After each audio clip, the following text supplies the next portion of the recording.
All right, thank you. And good afternoon to everybody who has joined today. I'll be taking just a few minutes here this afternoon to try to explain to you a little bit more about the verbal section of the GRE test. And I'm going to be using my native language because I'm assuming that if you're considering graduate school overseas, that you should be able to understand my fairly simple instruction this afternoon. So I think that's a safe assumption. As I go through the program this afternoon, if you have any questions, feel free to use the chat room and type in your question.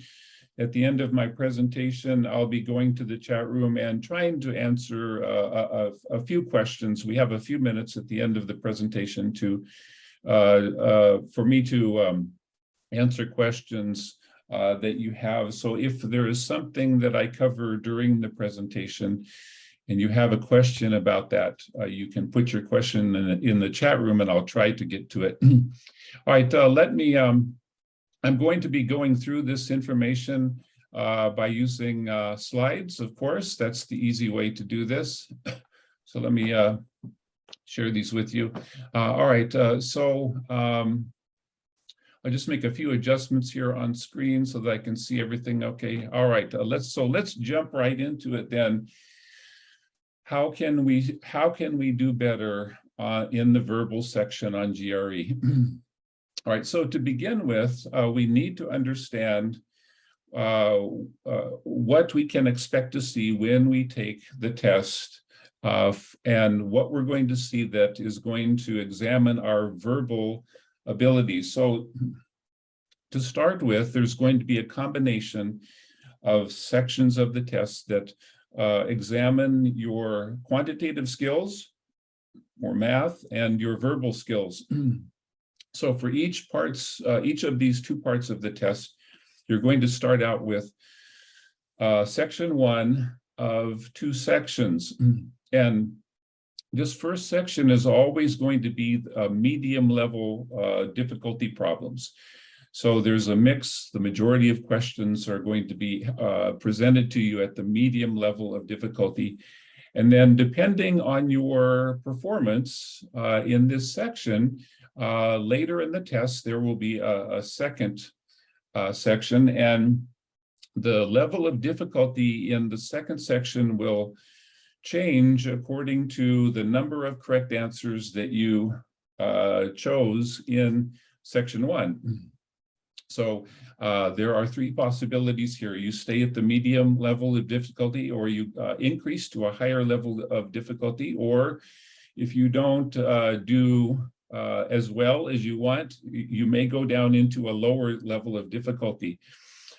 So the range of scores then that are possible through these sections are 130 is the lowest and 170 is the highest. So one of the questions that always comes up is, as an international applicant, what kind of score do I need in order to be accepted into a graduate program? And that score depends on your field of study. So if there are some fields of study where language is very intensive, the language is a very key part of the learning process. And there are other, like political science, for example, or public relations. And there are other fields of study that don't depend as much on language, and they depend more on math skills, like engineering or the sciences, for example. So when somebody asks me, what score should I have in the verbal section of the test, I say it depends on your field of study, but generally speaking, for everybody, you should try to get to what's called the 20th percentile for all fields of study, and that score is 144, approximately 143 or 144. So for my students here in Indonesia, the general answer to the question is you should try to get to a 144 or higher. As you can see, that's below 150, which is the middle score. The average score varies year to year, but it's usually about 152. And 144 is the 20th percentile, which is, you've got the 50th percentile at 152 and then the 20th percentile. There's not a big difference in the calculated score. And so each point that you score above 144 adds a lot of percentage to your score, but we recommend trying to get to a 144. All right, so let me just explain what you're going to see in the verbal section of the test. There are 20 total questions in each section. 10 of them test your vocabulary, and 10 of them test your reading comprehension and critical reasoning skills. The first type of vocabulary question is called text completion, and there are approximately 6 of these. And the other type of question that tests vocabulary is sentence equivalence. So 2 different types of vocabulary problems. And as you can see, there are going to be, it says approximately, but there should be 10 of these questions in each section. And then reading comprehension makes up the remaining 10 questions. So 50% of your scoring opportunities in each verbal section are dependent on your vocabulary. All right, so that's why we're going to talk about tips today on what to do with vocabulary problems. Oops, hold on. I lost my screen here. Let me get back to it. There we go. Okay. All right, so text completion and sentence equivalence problems. Those are the names of the 2 types of problems, and they're all about vocabulary. So that it's very simple. They're not complex problems. They just try to find out if you know the meaning of words or not. And this is for everybody who takes the test. Native speakers, students living in America, England, Australia, New Zealand, as well as students from around the world, all take the same test. And so these vocabulary problems are designed for native speakers as well. And you have to always keep that in mind, especially when you start to feel frustrated. I don't know any of these words. What's wrong with this test? Just remember that these problems are designed also for native speakers to try to answer. All right, so let's go to some tips then about how to manage or how to cope with vocabulary problems. So the first thing that you want to do, I should show you an example so that you can understand. We'll see an example in a moment. There's going to be a sentence, and underneath it there will be a list of words, and you have to choose a word to fit in a blank space. So instead of looking at the sentence, the first thing that you need to do is look at the list of words and find out if there are any words that you know. And if there are words that you know, then you can proceed. But what happens if there are 5 or 6 words and you don't know any of them? So that's a problem that many students here in Indonesia face. Let's talk about that in a moment. First, let's imagine, let's think positively, right? Let's imagine that you know 2 words or maybe 3 words in the list. So you're going to plug those words into the blank space in the sentence and just read through the sentence and ask yourself, does the word, based on what I know about the word, does it fit the context of the sentence or not? And if it doesn't, eliminate it. If it does, fit correctly, choose it as the answer.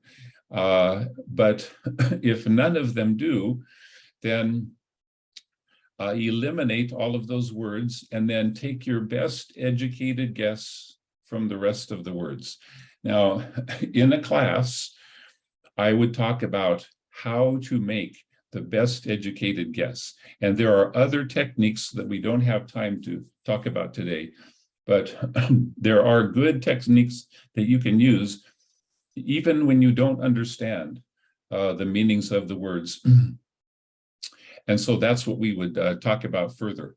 All right, let's, here's the example then. This is the word list from a GRE text completion problem. And there are 5 words here: dilated, retired, metastasized, frozen, and waxed. So what you want to do first is look at the list and then just think, how many of these words do I know? So maybe dilated, you don't know. Retired, yes, I know this. This is what my grandfather did last year. Metastasize, I don't know.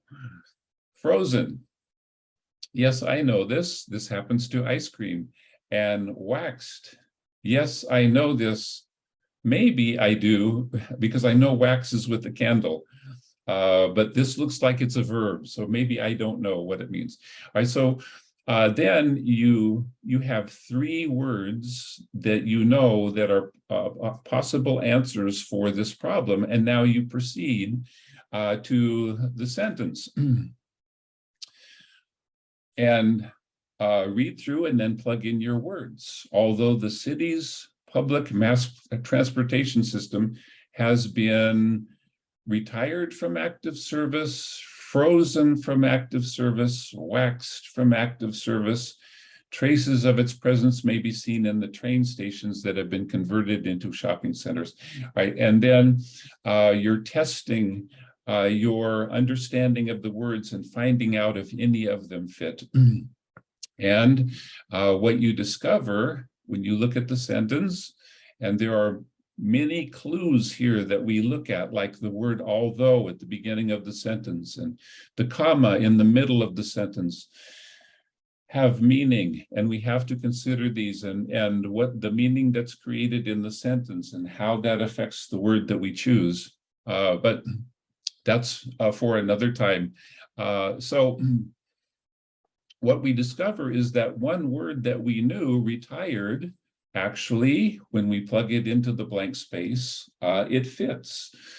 Transportation system retired from active service, but you can still see some of it in train stations that have been converted into shopping centers. So this is, for the international applicant, this is the way we process. I said I was going to tell you what happens if we don't know any of the words. Well, then it probably won't be very useful for us to look at the sentence and try to figure out what word would go in the blank space in the sentence if we don't know any of the words.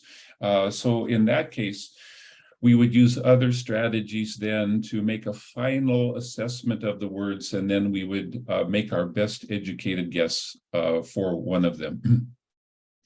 All right, let's go to tip number 2. So the first tip is look at the word list first, not the sentence. Make sure that you have enough understanding of the words, and when you do, then go to the sentence and evaluate the sentence. Tip number 2, don't pass 3 blank text completion problems too quickly. So if you have never seen the test before, there are these questions called text completion, and they can have 1 blank, or they can have 2 blank spaces, or they can even have 3 blank spaces. And when you look at 3 blank spaces in a sentence, you're very overwhelmed and intimidated, and you think, I'll never get this. And besides, why should I try to locate the answers for 3 blank spaces when I only get 1 correct answer from this? Well, there are reasons for that. All right, they can actually be easier than they appear. You want to spend some time with these 3 blank problems. And as before, you plug in words that you know when you think about the context of the sentence. So let's take a look then at what is the difference between word lists that we look at for a 3 blank sentence compared to a 1 blank sentence. And we're going to discover why these are problems that actually many students in Indonesia have a better chance of getting correct because the level of vocabulary is usually not as difficult. So here, this is an example of a 3 blank problem. And as you can see in blank number 1, we have validated, published, disproved. In blank number 2, denying, refuting, demonstrating. And in blank number 3, predictable, volatile, illusory. So when we look through the 3 lists, if we have completed our instruction in higher intermediate English, some of these we've seen at that level, like published, or denying, or predictable. So in a 3 blank problem, what you'll find is the level of vocabulary will be a little bit easier and you will recognize more words. So most of the time then, you're going to want to try to solve the 3 blank problems.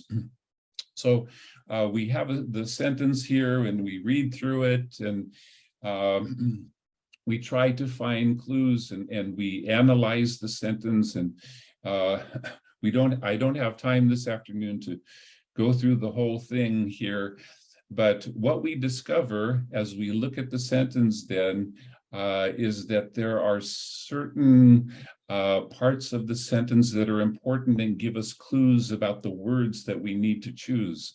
So one of those in this problem is the word fact. Here's the word fact, and then here's the word fact again in quotation marks. Why? So we ask questions. Why is the word fact in quotation marks at the end of the sentence and not at the beginning of the sentence? So these are the kinds of things that we look at that help give us understanding about the words that we need. And hopefully, when we understand these hints that GRE is giving us, it leads us to the correct answer. All right, so this is all things that we explore in a class for GRE. The correct answers, I'll just give them to you here and read through. This is how the sentence would read. Though scientific discoveries are often disproved shortly after they've been accepted as fact, scientists still seem to leap to hasty conclusions, demonstrating that the illusory nature of what can be called fact, quote unquote, has not eroded their confidence. All right, so the tip here is when you take the test, don't abandon these 3 blank problems too quickly because they could actually be quite easy to solve. All right, let's continue. There's something that's important to know is that GRE is a standardized test. A standardized test is a test that is administered and scored in a consistent or standard manner. And so the GRE verbal section uses questions that help to keep the test consistent or standard, and these are called choice questions, for example, such as standard multiple choice. So another tip that I want to share with you this afternoon is if we understand how standard multiple choice questions work on a test like GRE, we can gain some insights into how to process these questions and improve our chances of getting a correct answer. And that insight is this: The answer choices must follow a pattern. They have to follow a pattern because Educational Testing Service, the company that creates the test, has to have very tight control of the questions and the answer choices, because if the company doesn't have control, they cannot call the test standardized, and it's not going to be the same this year as it is next year and the same as last year. So the way that they do this is there's a pattern that they work with in standard multiple choice questions. And the pattern is this. Of course, they place the correct answer at one of the letters. Then they place an almost correct answer at another letter, and the final three answers are just plain wrong. So this is the pattern. And if we know that there is this pattern, we can use it to help us to solve these kinds of problems. All right, so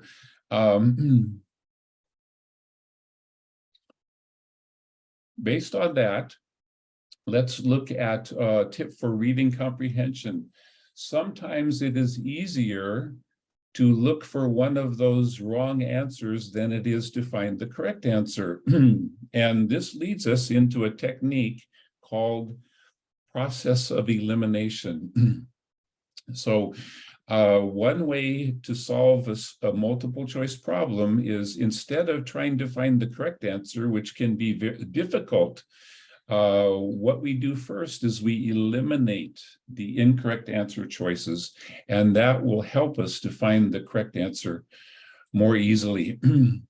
Then we look for the correct answer from any answers that remain, and that it should be easier then to find the correct answer.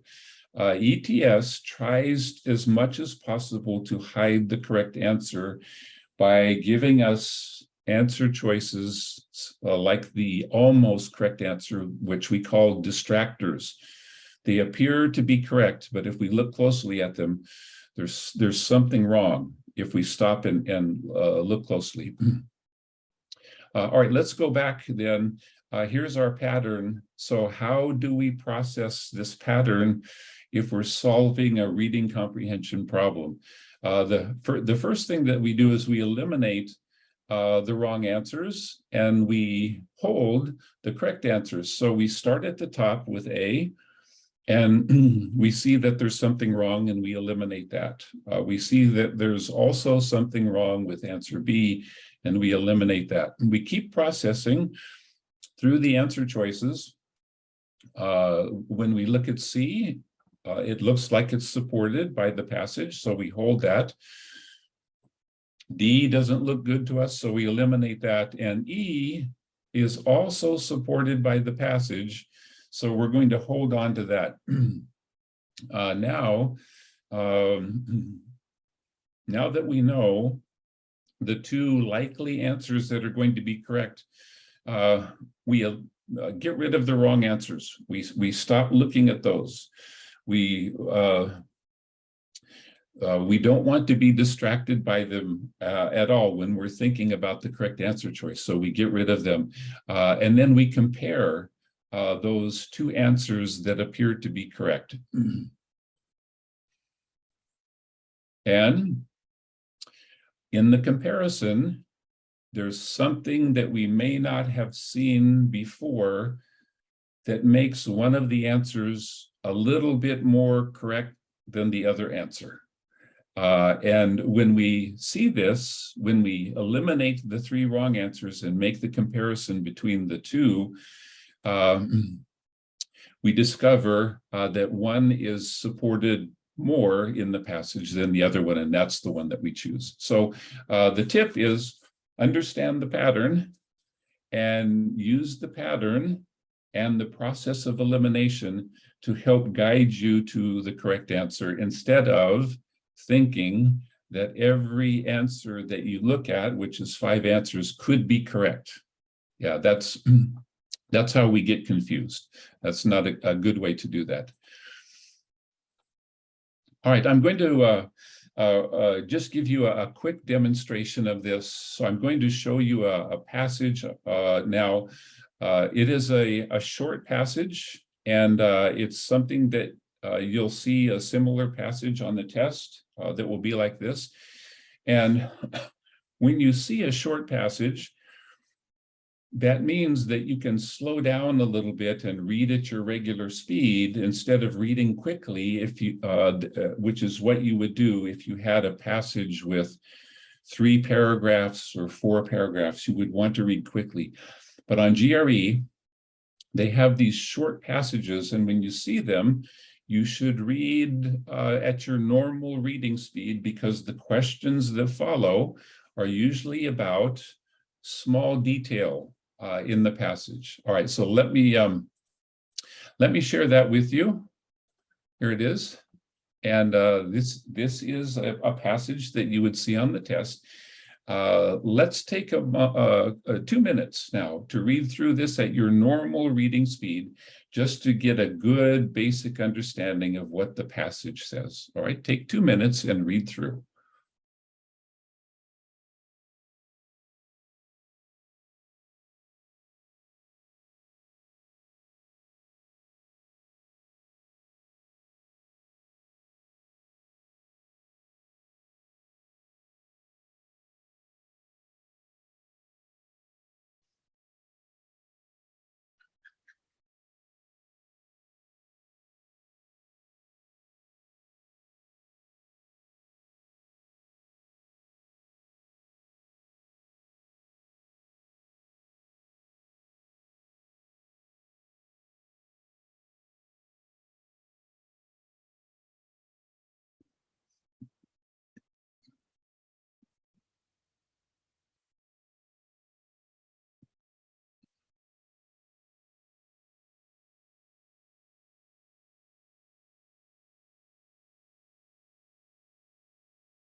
Okay, let's go back now. Now that we have just a basic understanding of what the passage says, and let's look at one of the questions that follows this passage, and we're going to use the pattern to help us solve this problem. So the question says,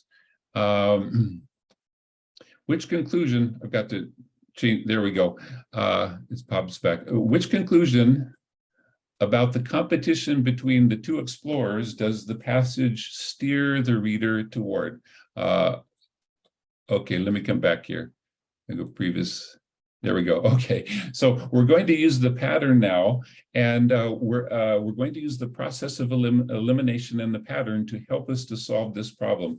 Now, in a class, we would take several minutes to look at the passage and connect answer choices to the passage, or not connect them, or to discover why answers are wrong. But here we're just going to do this quickly for a demonstration. So answer A, I'll call it A. There's no letter there. There's just a bullet point. We'll call that A. Scott would not have died if Amundsen had not forced him to compete. In class, we would go back to the passage now, and we would look and we would try to find evidence or support for Amundsen forcing Scott to compete. And what we would see actually is that Scott introduced the idea. All right, so this would be something that we would easily eliminate. Then we go to B. Scott never should have tried for the South Pole because he was not a good explorer. All right, so again, our comprehension is either good and we remember, or we go back and we check and see if there's supporting information, and we find that no, there is not. Robinson was destined to win the historic contest of the South Pole. Now, this looks kind of good to us based on our reading, right? Doesn't it seem like he was destined? So we're going to hold on to this because that could be the correct answer. Then we go to the next answer, and it says, the English public followed the race to the South Pole with more interest than the Norwegian public did. And we think, did we read how much interest the Norwegian public had in this race to the South Pole? I don't remember reading that. So this would be a wrong answer that we would eliminate. Then we go to the last answer. Despite losing the race to the South Pole, Scott's efforts were heroic. Okay, so now we have our two, and both of them seem like they could be the correct answer. And we make our comparison and we think, which one is supported more by the passage? Well, if you go back here and you just take a quick look, what you see at the end of the passage, let's see if I can highlight, there it is right there. When news of Scott's death reached civilization, England fell into mourning. The cross and cairn honoring Robert Scott still stands today. It should be S there, still stands today. All right, when we see this, then the nation fell into mourning. The cross and the cairn honoring Robert Scott, the word honor. Well, entire nations don't mourn or cry about people who are not heroes. And they don't leave things in place to honor regular people. So what we find in the passage then, through this understanding the pattern, is actually the last answer is the correct one. Okay, so this is how we use the pattern then to help us in the process of elimination in getting to the correct answer. Okay, so three things then. Vocabulary, look at the word list first. Also, don't be afraid of 3 blank problems in text completion. And finally, in reading comprehension, use the pattern to help you to discover where the correct answer is. So those are 3 main things that I wanted to share with you today. All right, so we've got a few minutes now. We're at about 4 o'clock, so we'll take a few minutes for questions. And I'll come back to the chat room here. If you have any questions about these tips that I've shared today, feel free to use the chat room and I'll try to answer if I can. So for example, question, is the pattern always definite? Options A, B, and D are most likely or even almost every time the wrong answer. So that's a good question. And the pattern is used to control level of difficulty. So the higher the level of difficulty of the reading passage and the question that follows, the more that the answers are going to look similar to each other. In an easy reading comprehension problem, the 3 wrong answers are easy to find. In a difficult reading comprehension problem, the 3 wrong answers are not as easy to find and answers look more like each other. But in either case, easy problem or more difficult problem, you should be able to see the pattern, even in a more difficult problem. And the correct answer and the almost correct answer and the 3 wrong answers can move around to any place among the 5 answer choices. Okay, that's a good question though. But yes, you should be able to see the pattern most of the time.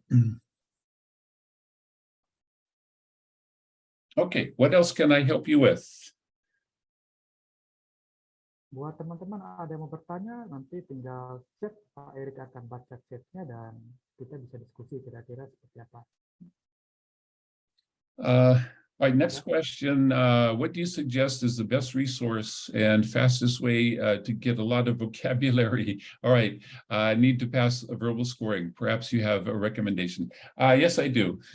So actually,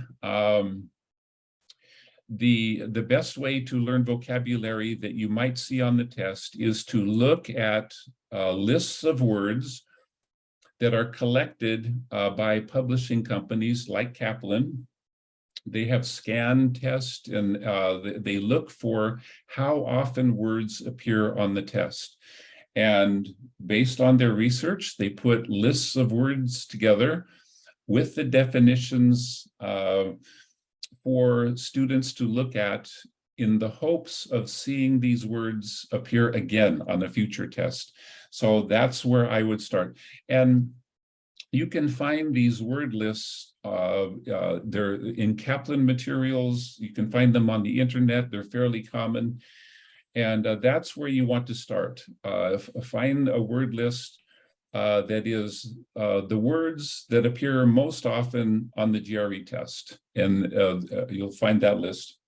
Of course, you want to find a list from somebody who can be depended on and is trustworthy. And then the other suggestion is start reading academic texts or materials in your field of study if you haven't been doing that recently. So graduate textbooks, journal articles, if you're familiar with those in your field of study, you already have a head start. But if you haven't been doing that, I would go back and start becoming more familiar with that level of English. Does Kaplan organize GRE prediction tests regularly? That's a great question for Pa Ian. All right, because his staff, the staff that work with him, do that, GRE prediction test. So I'll let him answer that question in just a moment to finish up our program. All right, anything else this afternoon that I can help you with?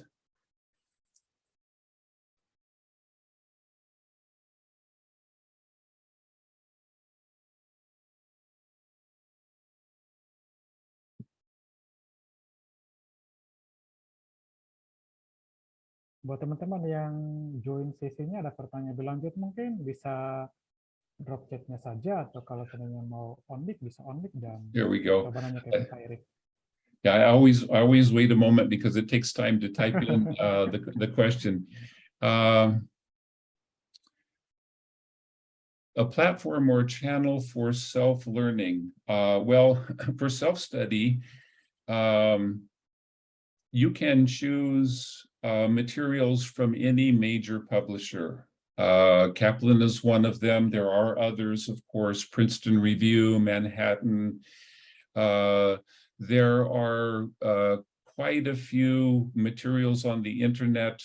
The materials that you find on the internet, however, are not systematic. They're more random. So if you need to take a practice test, and through self-study, if you need to determine what your score is and where your weaknesses are, then there are a number of publications, and you just do a search on the internet and find out which ones are recommended, and then make a choice and purchase that book. There are also online services that you can pay for that will provide material through either a one-time price or a subscription as well. So you can search the internet for those. Is it possible to add a specific institution to send my GRE scores to after the test day? Yes. If I remember correctly, when you take the test, one of the things that you will do before you start the test is list any universities that you want to automatically receive your test score. And I believe that ETS allows you 5 institutions as part of the price of the test. So you can indicate those universities on the same day that you take the test, and your scores will automatically be sent to those campuses. Good question. Okay, I'll wait just a moment if there's anything else.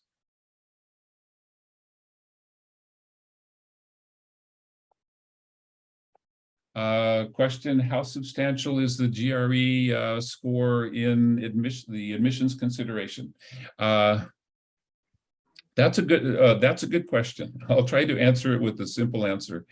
There are several parts of your university application which carry a lot of weight in the decision to accept you, like your undergraduate transcript, your essays that you write, or your personal statement, if you submit your personal statement, your background, your history, your experience. There are many parts of the application that are considered, and so your GRE score is complementary.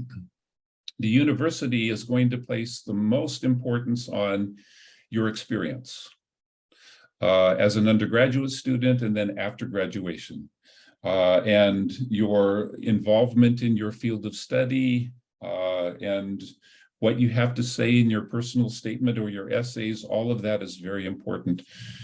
Your GRE scores are just an indicator to the university that you have the academic skills needed to be successful as a graduate student. So they are looked at as a secondary concern in your application. There's a lot that I can say about this, but I have to keep the answer short. However, that doesn't mean that the GRE scores are not important and should be taken lightly, because you need to reach certain levels in order for the admissions officers looking at your application to give you the thumbs up. So they're still taken seriously, even though they're a secondary consideration. Okay, another good question. Actually, I could talk about that for a long time, but we don't have time this afternoon. All right, I'll take one more question if there is one, and then I'll turn it back over to our EduPac staff.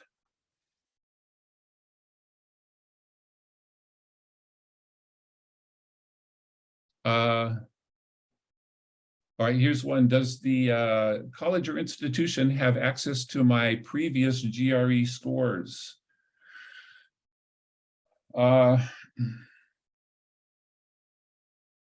That's a good question, and without going back and confirming, I believe the answer to that question is yes. They will get all GRE scores.